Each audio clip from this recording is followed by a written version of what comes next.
एक सेठ जी के पास बहुत पैसा था।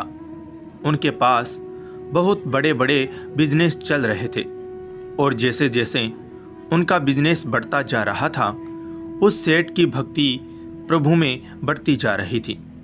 लेकिन समस्या यह थी कि सेठ जी के पास समय ही नहीं था कि भगवान की भक्ति करे। बहुत सारे मंदिर तो उन्होंने बनवाए, लेकिन स्वयं कभी पूजा करने के लिए गए नहीं।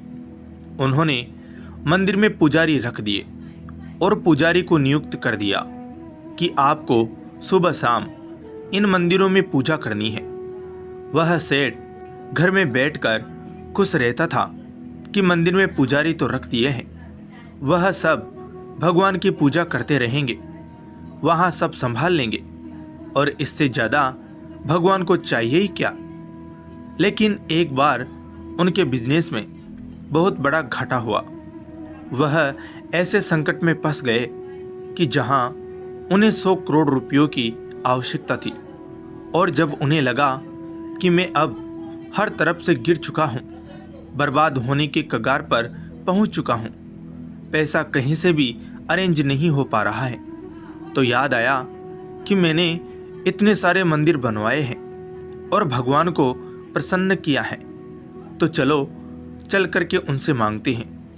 तो सुबह सुबह इस बात का व्यापारी ने बहुत ध्यान रखा कि सुबह सुबह बोहनी वाला जो समय है उस समय ही जाना है। सबसे पहले भगवान से मैं ही बात करूं, कोई और आकर कुछ और न मांग ले और भगवान का मन खराब हो न जाए। तो इसलिए सबसे पहले सुबह सुबह ही दौड़ता हुआ वह सेठ मंदिर चला गया। लेकिन जब वह वहां पहुंचे अपने ही बनाए हुए एक मंदिर में, तो देखते हैं कि उनसे पहले लाइन में आकर एक भिखारी खड़ा हुआ है।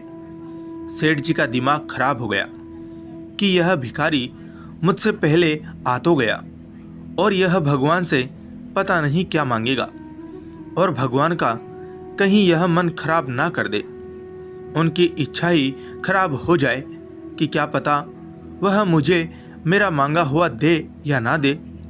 तभी सेठ भिखारी के पीछे खड़े हो गए। अब सेठ यह सोच रहे थे कि यह क्या मांगने आया है, इस भिखारी को क्या चाहिए। और भिखारी यह सोच रहा था कि सेठ जी भी यहाँ मांगने के लिए आए हुए हैं और इन सेठ जी को अब क्या चाहिए, इन्हें भगवान ने तो इतना कुछ दिया हुआ है। अब जैसे मंदिर में पट खुले तो भिखारी ने भगवान से कहा कि हे प्रभु, सिर्फ 100 रुपये की आवश्यकता है, मेरी पत्नी बीमार है, कुछ दवा का प्रबंध हो जाता तो इलाज चल जाता और मेरी पत्नी ठीक हो जाती। और वह बार बार यही बोले जा रहा था कि प्रभु सिर्फ 100 रुपये, बस आज 100 रुपये दिन भर में मिल जाए प्रभु।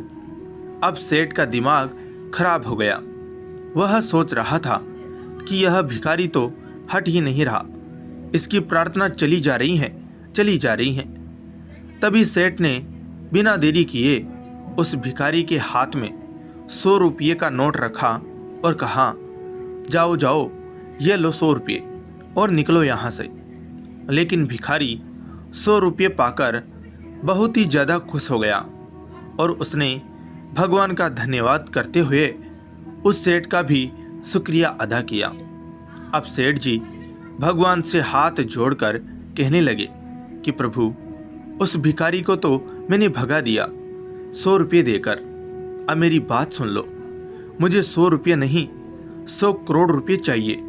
भगवान कहीं से भी इसका इंतज़ाम करवा दो प्रभु, बस मुझ पर भी कृपा बरसा दो।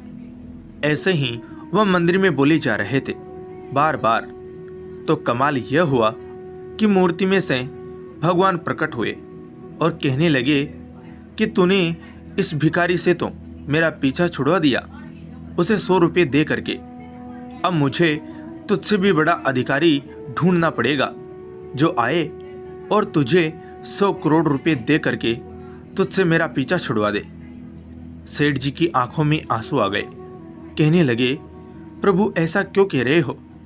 भगवान ने कहा कि बस यही तो सच है, तुमने इतने मंदिर बनवाए इतना सब कुछ करवाया, लेकिन कभी मुझसे मिलने नहीं आए।